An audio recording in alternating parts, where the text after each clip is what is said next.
What's something your parents did for your own good that still keeps you up at night? My mom told me the only worth I had was when I got good marks in school. I remember getting a B instead of an A+ one time, and she fed me uncooked rice until I started choking on the ground. You see, she had dropped out of high school and never had an education, but some uneventful circumstances made her entire perspective warped. So while she maintained a perfect image in front of people, even going as far as to actually hug me, behind closed doors, all that existed were her disciplining methods. I had to read every textbook on day one of each school year until I could recite them backwards. Whenever I tried to give up, she would slap me on my cheek with a binder and then proceed to say, "If you don't become a doctor, then you'll just end up on the streets." There was an essay competition in 8th grade, which had nothing to do with being a doctor, but my mother still told me I needed to get first place. When I got third, she made me stand under a cold shower in the middle of winter while she quizzed me on AP chemistry. Every wrong answer meant the shower would get prolonged by another minute. I ended up in the hospital so much that I knew the names of every nurse and doctor that diagnosed me. Every time they'd ask me questions like, "Why did I eat a whole pound of raw rice?" my mother would answer for me, "He's just naughty and likes to worry me on purpose." The last straw came when I'd finally found something I was happy with. My friends had gifted me 3 sets of Legos on my 15th birthday, and I loved them so much that I skipped my nightly study sessions to build them. Once my mother found out, she broke all of them and made me stand on the broken pieces barefoot until my feet were sore. That day, I decided I would either die or expose her to the entire world. I started documenting everything, and started by installing a sleep monitoring app on my phone since the average sleep I would get was 3 hours. Every time my mother would slam my face with the biology book, I recorded and saved it. When I thought I had enough evidence, I went to talk to my school counselor. He told me, "Arj,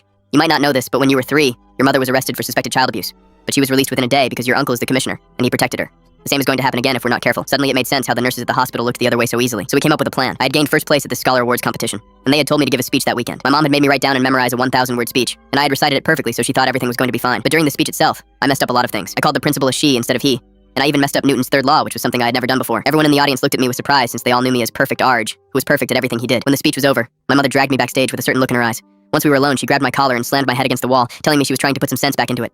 "How dare you mess up a simple speech? You're getting whipped by a leather belt when we get back home." Little did she know, I had been wearing a lapel mic, and the school counselor made sure it was never turned off. My mother's outburst was heard by all the teachers, the district representatives, and several other parents. She panicked when security rushed in and grabbed her by the arms. "This is just a misunderstanding," she yelled when she realized what I had done. She glared at me with the same eyes that she used to punish me with, and for a second I considered defending her. But by then the counselor had arrived, and her hand on my shoulder assured me that everything was going to be fine. So I looked back at my mother and pulled out a USB stick. "Here are my medical records and proof that she's been abusing me at home." The evidence was airtight, and my mother was taken into custody, granting me a huge sigh of relief. But my uncle started spam calling me the next day, chewing me out for daring to turn on my mother.